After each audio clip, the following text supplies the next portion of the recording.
This is a journey across a magnificent continent.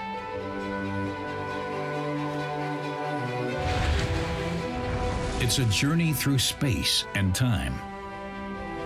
Along the way, we discover the traces of ancient oceans and unearth the remains of tropical rainforests way up high in the mountains. Dinosaurs join us as traveling companions. We meet up with Neanderthals and are on hand to witness a cosmic accident that came close to obliterating everything. We encounter hunters and the hunted, and join Europe on its long journey around our planet.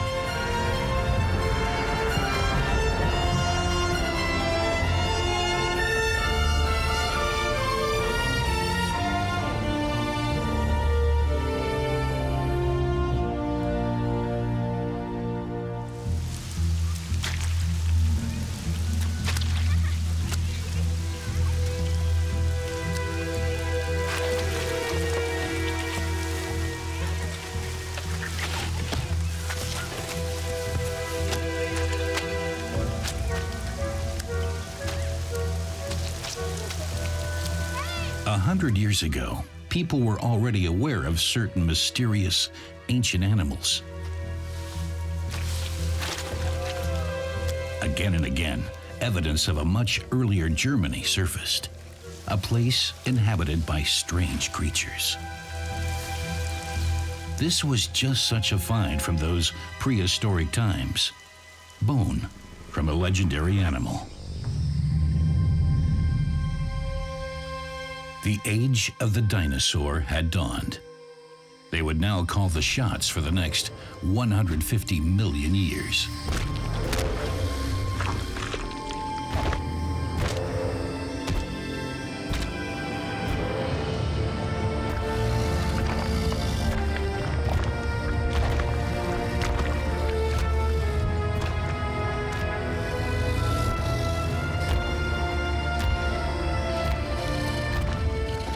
Compared to its later relations, the Plateosaurus was a featherweight. Yet this herbivore was still too heavy for the damp, muddy ground of the swamplands that had spread over the area bit by bit.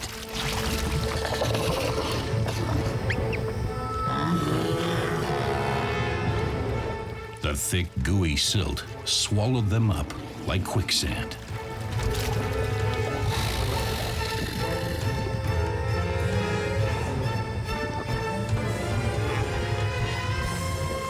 In modern times, so many of the long necks were unearthed here that they were nicknamed Swabian lintworms after the local region.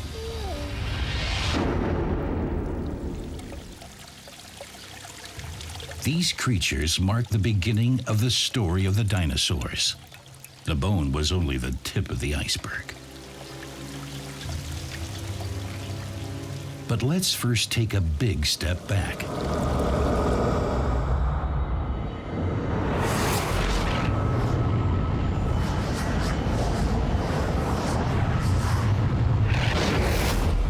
The young Earth was still a glowing ball of fire. No sign yet of our blue planet. Little by little, the red-hot Earth cooled down. Rivers, lakes, and oceans appeared. At the time, the primeval precursor of Europe was rising up from the sea. The continent lay thousands of kilometers farther south, at the equator.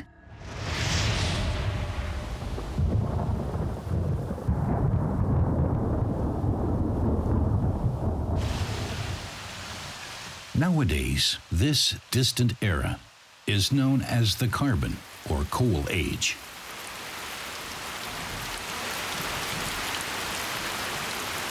Back then, there was a strange atmosphere in the forest. Birds did not yet exist.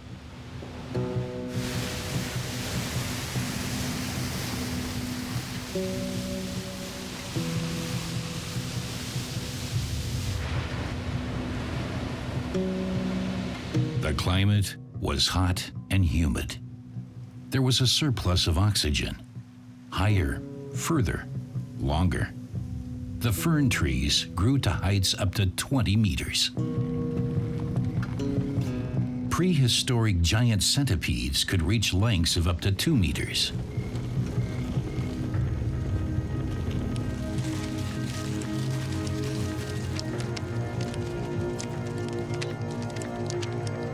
Chordates were the first vertebrates to set foot on terra firma. Within just a few million years, these amphibians had developed legs and lungs.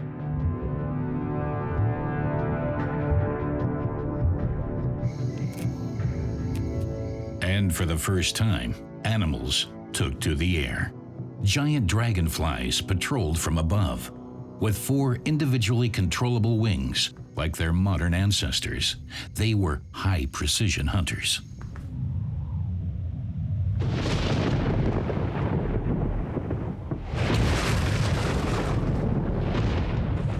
The ancient tropical forests produced enormous amounts of oxygen. One thunderclap was enough to cause the explosive air mixture to combust.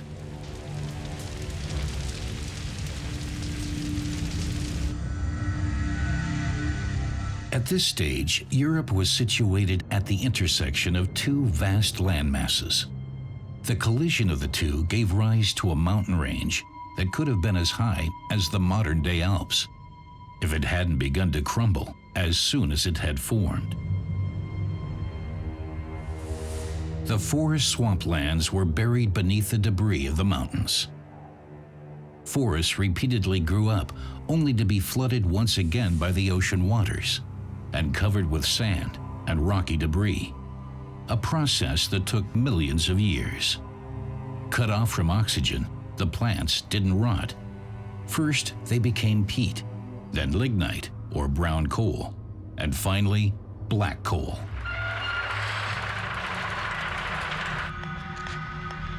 The run-up to modern coal mining began 700 years ago in England. On the surface at first, then, in pursuit of the deeper layers, operations went underground.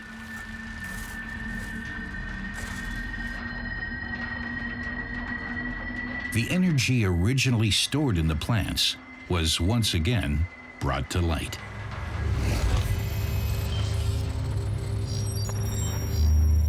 The great hunger for energy literally undermined the coal mining towns.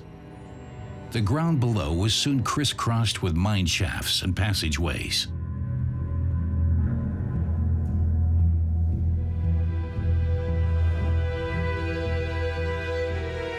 Meanwhile, above ground, coal-fired power plants were being built. These installations convert fossil combustibles into energy, the stuff that growth and progress is made of.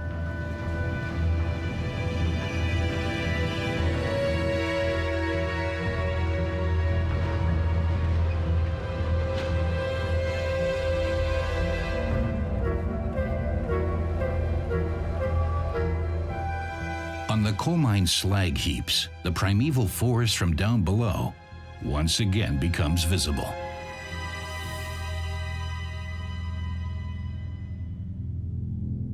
Its remains can be seen in the fine outlines that the giant specimens have left behind in the coal strata.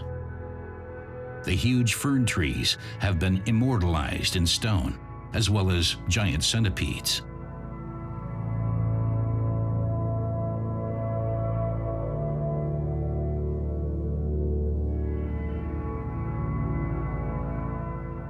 The trunks of 40-meter-tall sigillaria trees have also made their mark.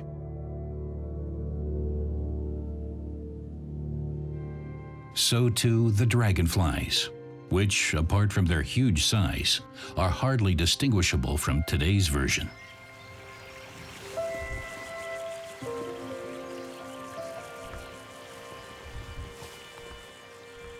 The blueprint of the magnificent dragonfly has hardly changed in millions of years.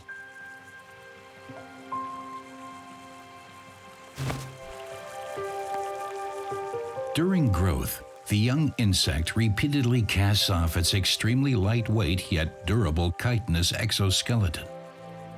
Beneath this disposable armor, its body is divided into soft segments, After the last shedding, it finally spreads its wings. The dragonfly has reached maturity.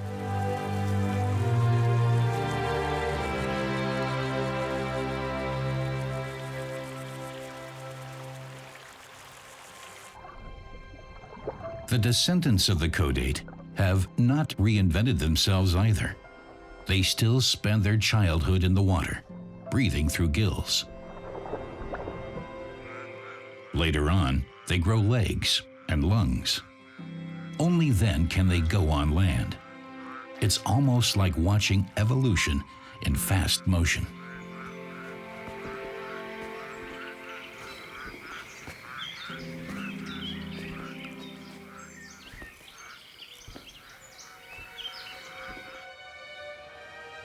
In prehistoric Central Europe, a massive mountain range once stood here, where now only dwarves remain. Erosion has worn the Coal Age mountain range down to the ground. As the peaks eroded, their debris filled the valleys. What remains are the low mountain ranges of southern, eastern, and western Europe, the Sudides, the Rhenish Massif, and the Ardennes. Water often collected in the clay containing watertight strata of the valley floors, creating lakes. Looking at the green landscape of today, it's hard to imagine that a primordial ocean once sloshed here.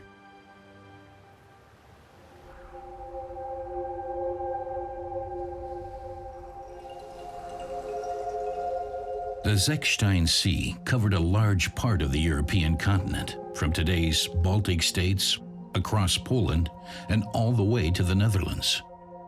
There was still no sign that a disaster of incomparable proportions would occur in the post-Carbon Age era. Temperatures on land were scorching. Though they were left high and dry, the amphibians didn't go extinct. Those that escaped the arid land into the water lived on and continued to adapt. Rain clouds that developed out at sea rarely reached the interior of the landmass. Without rain, vast desert regions came into being. With skin and eggs that are resistant to evaporation, the reptiles now had a decisive advantage in the hot desert climate.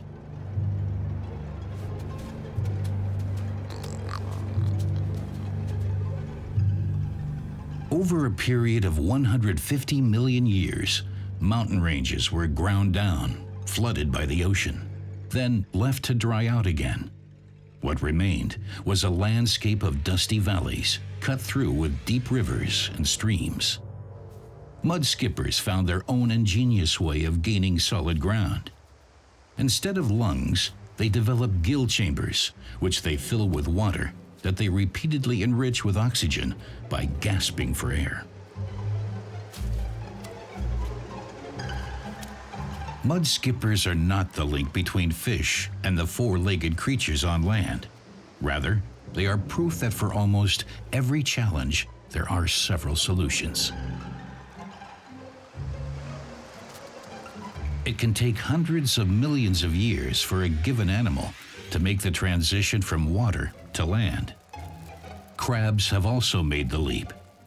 At low tide, they search the sand for food. As diverse and ingenious as plant and animal adaptations may be, nature is nevertheless repeatedly sent back to the drawing board. By the end of the Permian period, 80% of all animal species on land and in the sea had gone extinct. It is highly probable that a series of volcanic eruptions triggered their demise.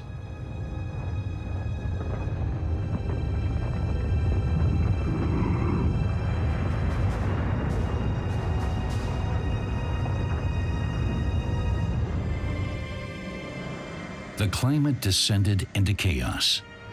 Algae blooms and oxygen-eating bacteria created death zones in the oceans, poisoning all marine life. Throughout the Earth's history, mass die-offs of this kind have repeatedly led to the loss of entire animal groups.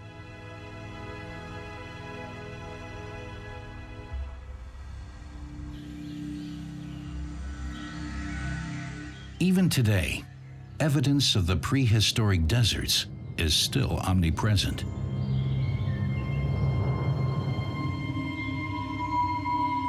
In the Palatinate forest on the Franco-German border, sand and clay deposits have piled up to form 400-meter thick layers. Once, the colorful sandstone also filled all the valleys, covering the entire Palatinate forest. But wind and water have since eroded a major portion of the highly porous sedimentary stone, creating bizarre rock formations.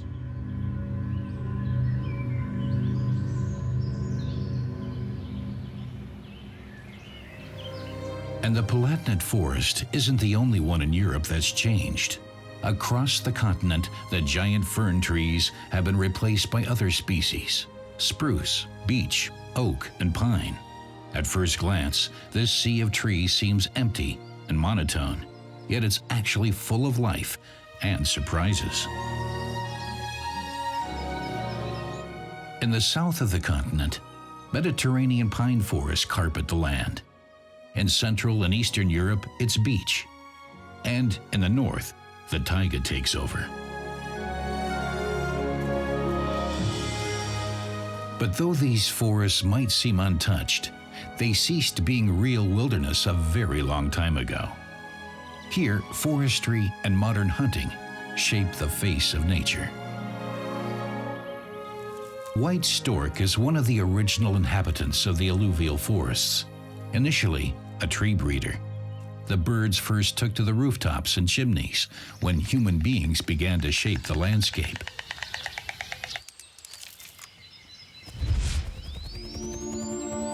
And yet, since time immemorial, the forest has remained an enchanted place, shrouded in mystery.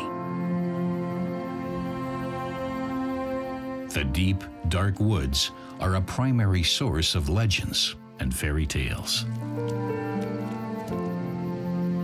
At night, we can still feel the spirit of the primeval forest.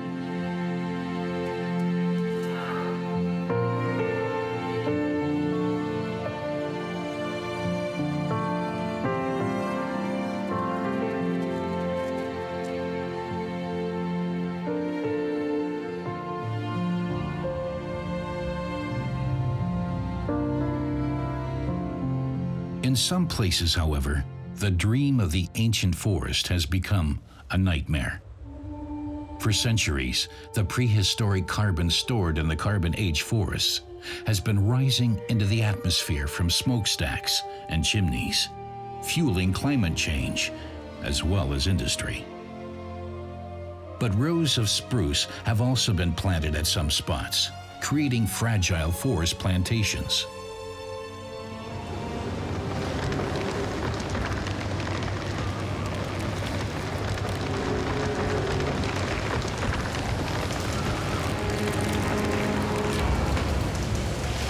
Powerful winter storm, however, sweeping through here and pulling up trees by the roots can often devastate whole woodland areas.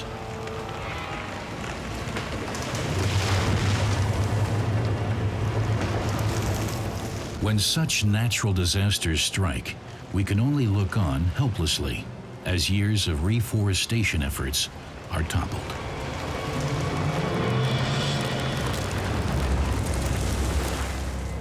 In the Bavarian Forest National Park, they have established what are called forest cells, designated areas where fallen trees are left untouched. The forest is purposely left to its own devices. Here, it's open season for pests. The voracious bark beetle can go about its destructive work undisturbed. The beetles lay their eggs in the wood, and when they hatch, the gluttony begins. Like a biblical plague, the insects ravage the spruce forest.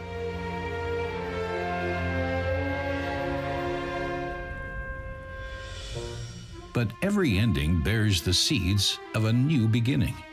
However, unintentionally, the pernicious pest actually helps give birth to a new, wilder, and more colorful world.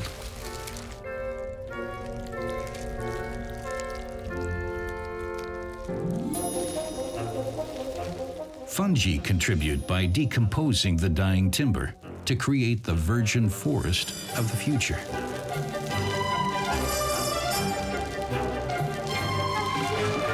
With the naked eye, we can't even see the growth of mushrooms that shoot up from the ground virtually overnight.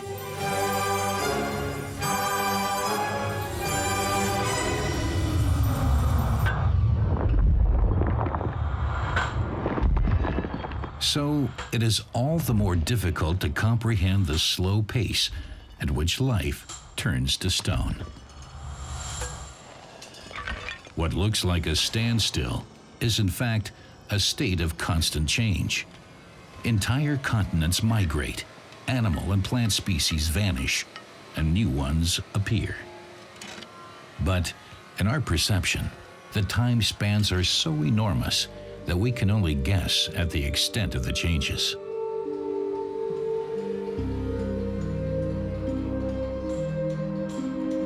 The events of millennia can be compressed into just a few centimeters of stone.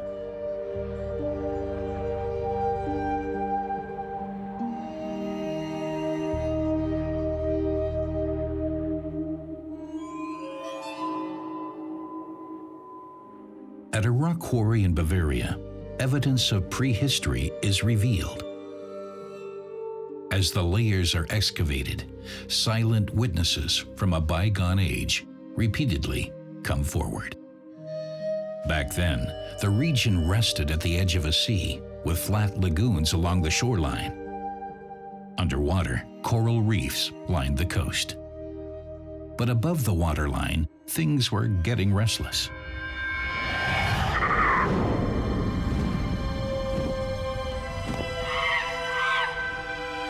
Welcome to Europe's Jurassic Park.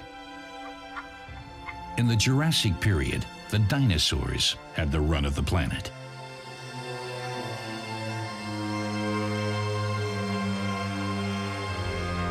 Skillful flyers, quick hunters, and armored giants, they conquered almost every niche, every habitat.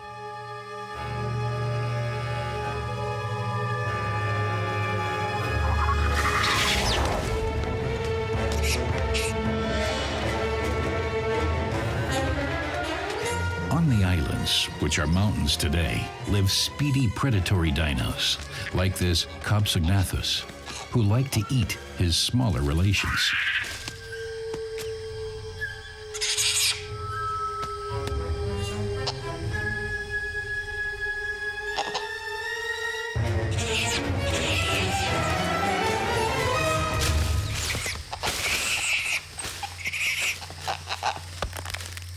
This savage age gave birth to a strange creature with clawed fingers and a long, bony tail, Archaeopteryx.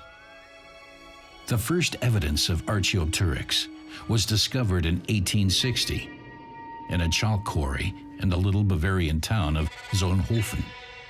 A feather. Soon the first fossilized skeleton was found, a feathered dinosaur. A bird? The finds gave rise to new questions.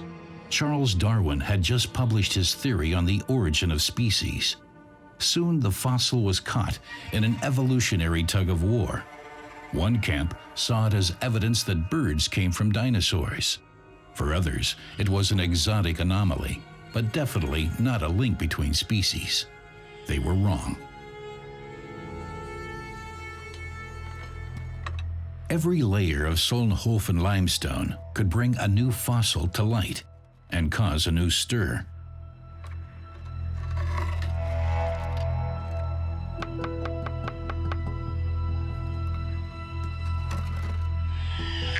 A discovery no one had reckoned with. Archaeopteryx wasn't the first dino to wear feathers.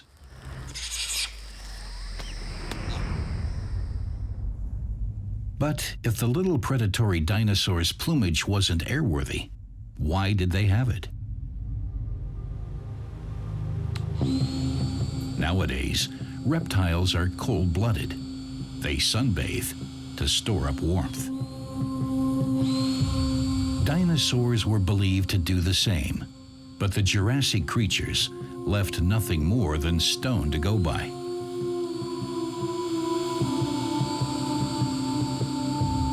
But the stone has tales to tell, if you know how to extract them. Sometimes very fine structures are preserved deep within the fossils.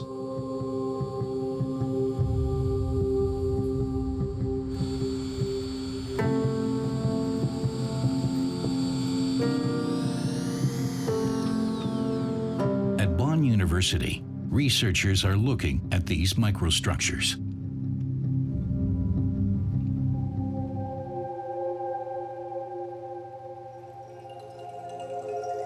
In the bones of the big herbivore dinosaurs, the scientists have discovered growth rings, similar to those of trees.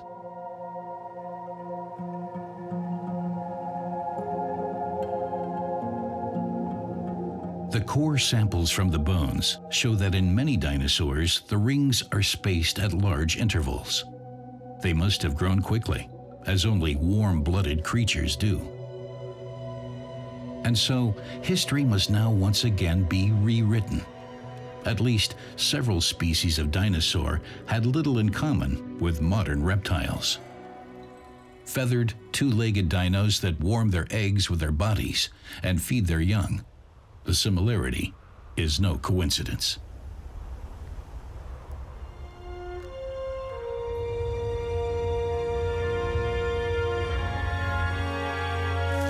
The golden eagle, here on the lookout for prey, is a descendant of the dinosaur. Likewise, blackbird and sparrow.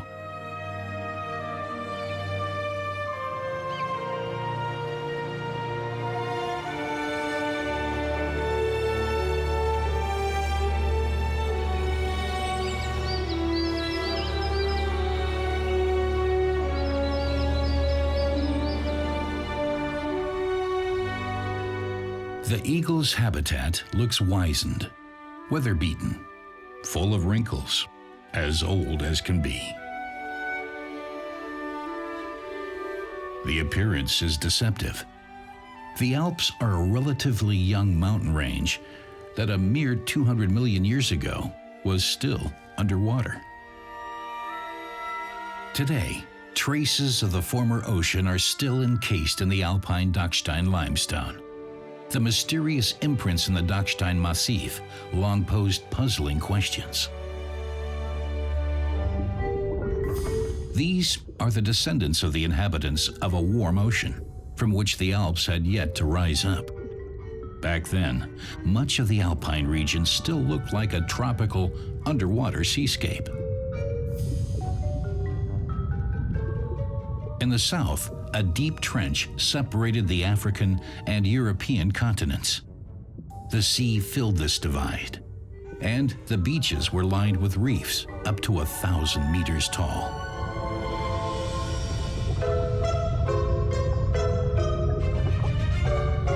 The smaller inhabitants of this sea had to beware of marine dinosaurs.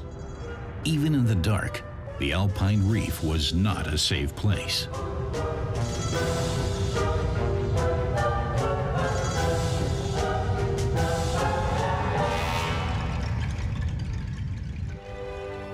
Nowadays, that sea lies above the clouds.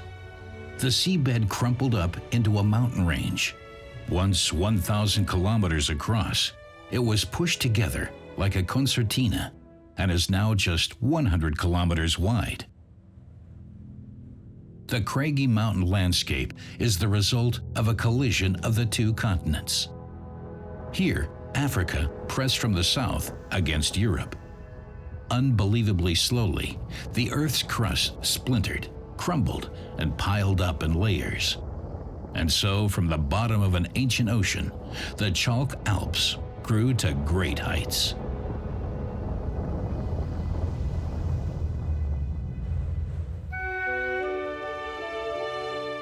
The ancient seabed has turned to rock cliff, from which water comes crashing down in free fall.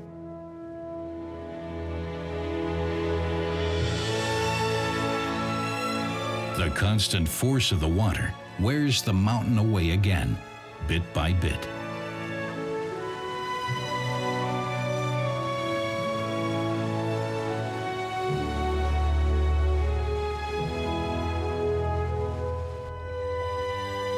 Daddy longlegs, or harvestmen, have survived for millions of years and are eyewitnesses to these changes. Now, many species are under threat. Human beings are encroaching on their habitats.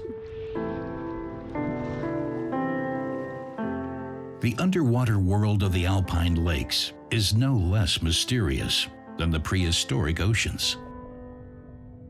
Here, too, evolution has come up with a highly inventive survival strategy.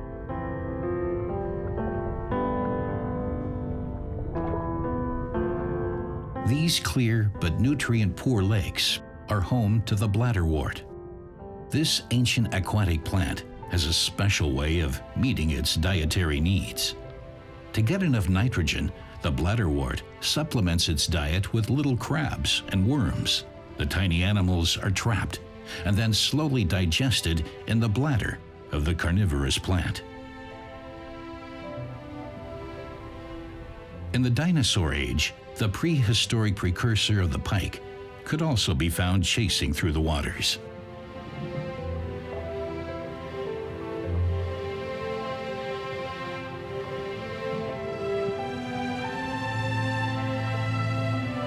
"600 meters above today's sea level lies the Königssee. Here the pike and the bladderwort hunt along the remains of coral banks and reefs that were lifted up to altitudes far above the timberline.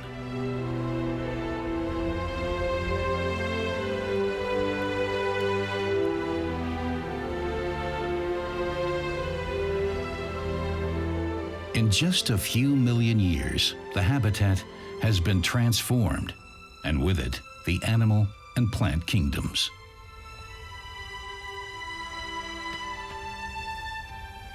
Living at an altitude of 1,000 meters, the marmot is perfectly adapted for the alpine climate.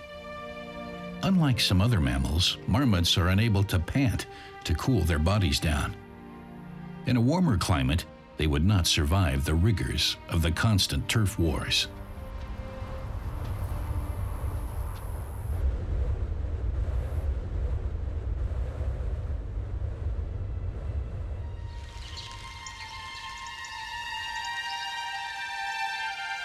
But how do species develop? How does evolution get down to business? While the Alps slowly rose up, a new and colorful revolution began. Flowering plants came to be, and with them, insects, some of them specially adapted to a single type of flower. If one did not exist, the other could not survive. The insects are attracted to the nutrition, and by pollinating the buds, they, in turn, ensure the creation of the next generation of flowering plants.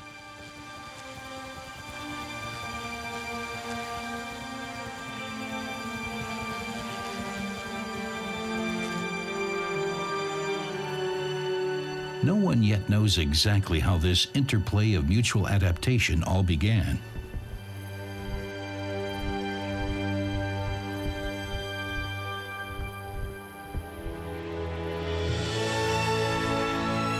It's a rugged world up here. The high mountain habitat is particularly harsh. With every meter of altitude, the temperature drops and the diversity of plant life decreases. But the plants that do manage to survive up here, despite extremes of cold, sun, and aridity, are true specialists.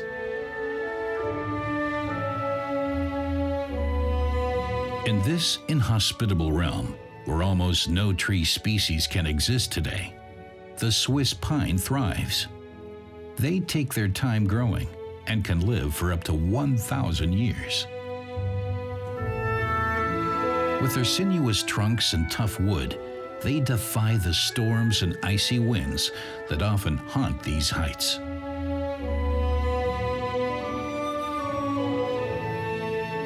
The fate of the nutcracker is inextricably linked to that of the pines. Year for year, this little feathered descendant of the dinosaur painstakingly gathers pine cones.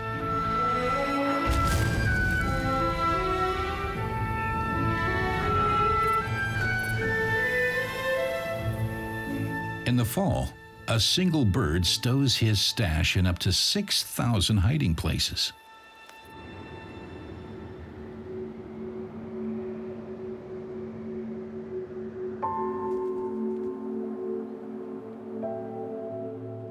When winter comes, it returns to its storehouses.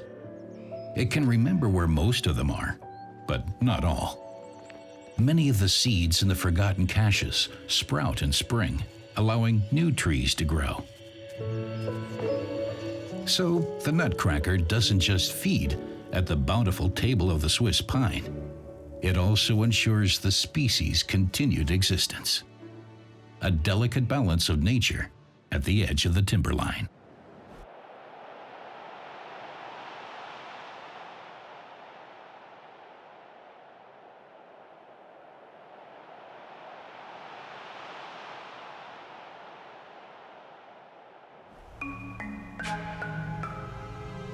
What was once the ocean floor is now the preserve of acrobats.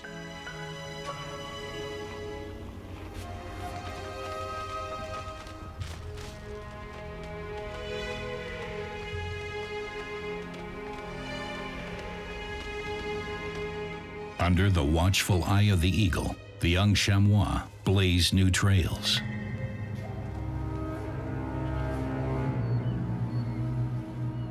But as skillful as they are at climbing, falling rock and avalanches repeatedly take their toll, especially on the kids.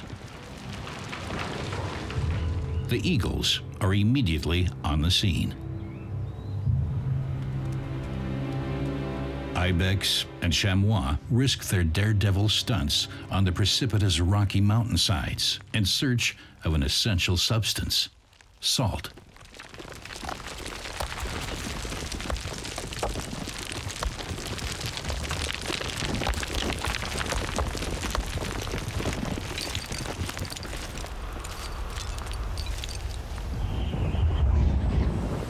On the journey of the continent northwards from the equator, the sun dried out the shallow seas, turning them to salt deserts.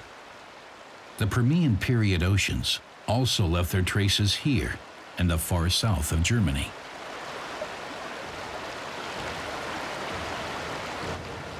Today, those salt strata traverse the rock of the Berchtesgaden Alps.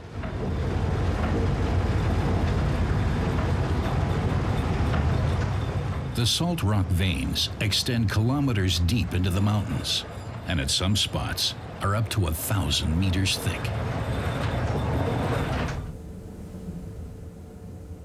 As the Alps began to elevate, the salt deposits too were lifted out of the depths, becoming deformed as they were displaced. Their patterns clearly delineate the uplift of the mountain range.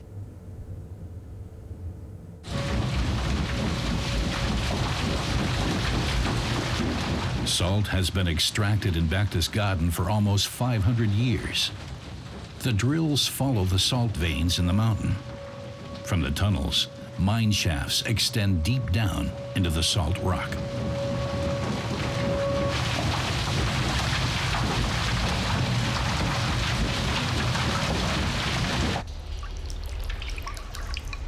The mountain water itself does the actual extraction, washing the salt out of the stone.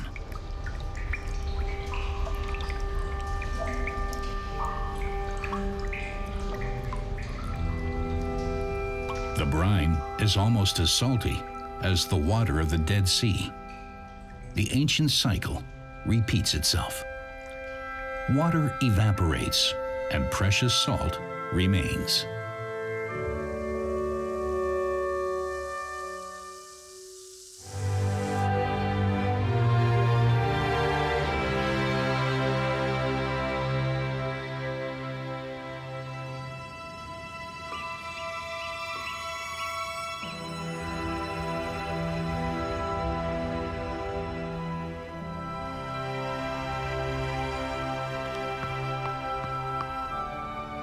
Hundreds of millions of years have left their mark in the rocks, giving Europe its ever-changing appearance. During this time, the Alps have grown to become a massive mountain range.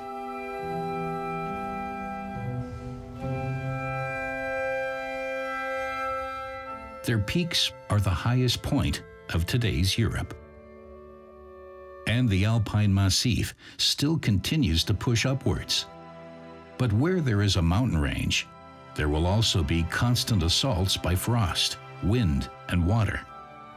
If it weren't for erosion, the Alps would be 30 kilometers high by now. Every trickle carries the mountaintop down to the valley, pebble by pebble. The precursor to the Mediterranean once covered vast areas of the Earth. It was from this early ocean that the Alps arose, creating a river that now flows through 6 European countries, the Rhine. Its story begins 50 million years ago. Its source is in Switzerland, high above sea level. On the descent, winding its way through valleys, the Rhine makes an enormous drop in altitude.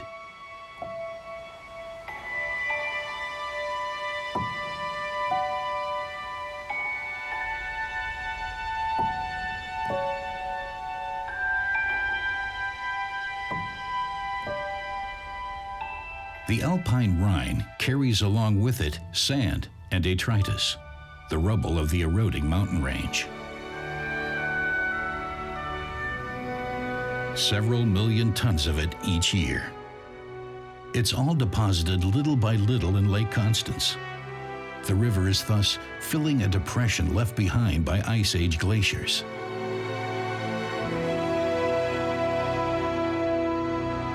Lake Constance itself was cut into the land by glacial ice stream tongues. When they retreated, they left behind the large meltwater lake surrounded by high walls of rocky rubble. When the dams burst, the Alpine Rhine made its way westwards to join the still young Upper Rhine.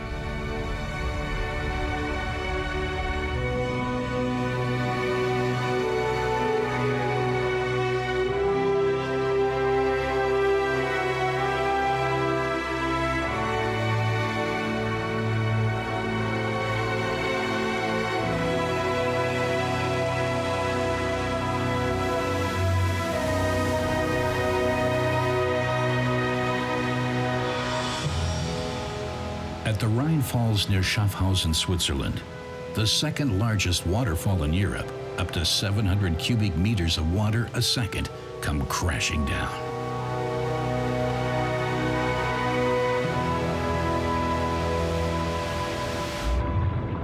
For the river's fish, the upstream journey ends here, except for the eel.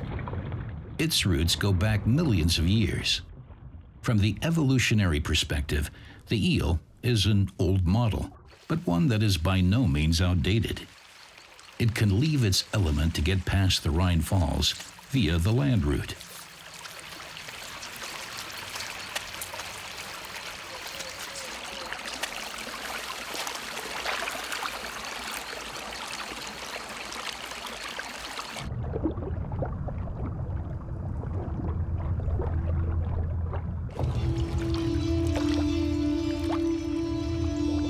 It's thought that the reign of the dinosaurs came to an abrupt end 65 million years ago with a meteorite strike, but that wasn't really the end of their story. Its claws are only faintly reminiscent of the predatory dinosaurs of the Jurassic and Cretaceous periods. Yet the dipper is one of their living descendants. In fact, all birds are distant relations of speedy little predatory dinosaurs, some of which even wore feathers themselves. The gray wagtail is a deft little insect hunter, but its forebears will hardly have suddenly morphed into aerial acrobats from one generation to the next. As everything in the development of life, this transformation too was likely a process peppered with intermediate forms and transitions.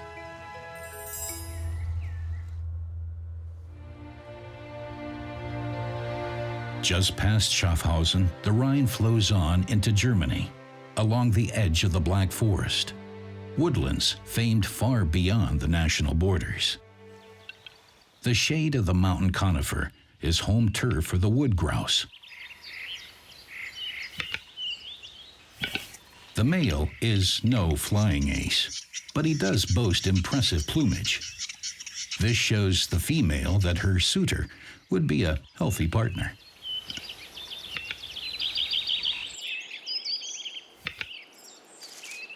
The offspring of these animals will be a tiny bit different from their parents. Those who pass on their characteristics to the next generation will define conditions in their environment. The way of the world for 4 billion years now. It worked. The females are all aflutter now.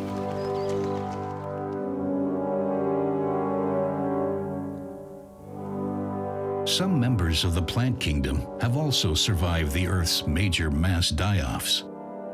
The first conifers appeared way back in the Carbon Age coal forests. The silver fir is one of their ancestors. Up to 65 meters tall, they grow in the hilly regions of Central and Southern Europe.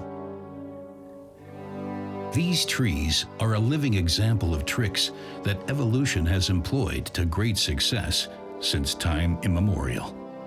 The generation of protected, nutrient-rich seeds and airworthy pollen, and all on one tree.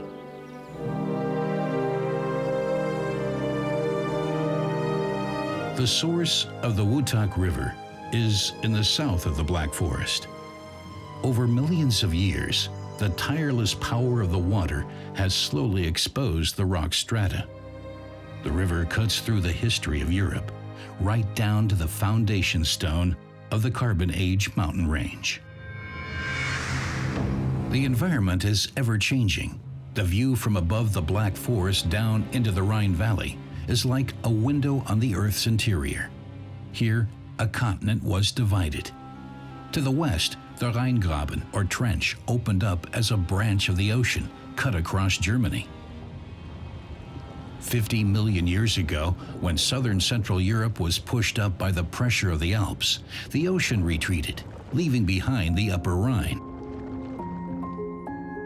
The river chose an unsettled bed. The Earth's crust is especially thin here. Magma repeatedly made its way to the surface. Millennia of erosion have sanded down the prehistoric volcanic craters. What remains are the sun-drenched terraced slopes of the Kaiserstuhl, a little bit of Tuscany on the upper Rhine.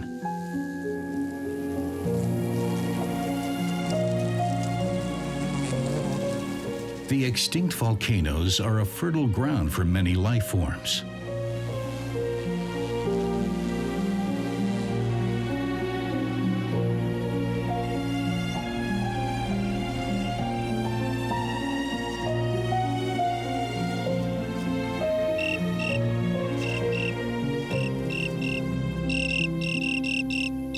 A jungle of grasses and flowers provide good camouflage for an unusual hunter, the praying mantis. It's mating season, and the female is hungry.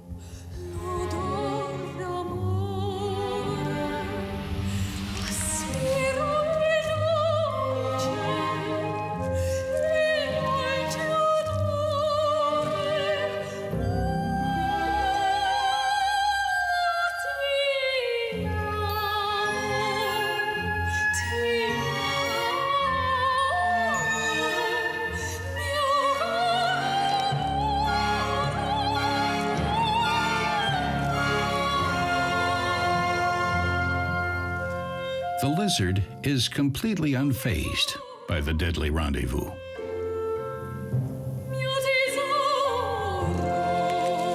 Unlike its ancestors, millions of years ago.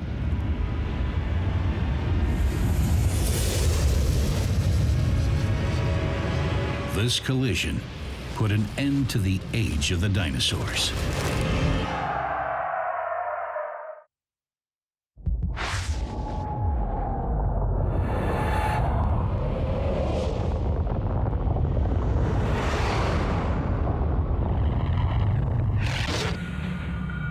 crash hurled huge amounts of dust into the Earth's atmosphere.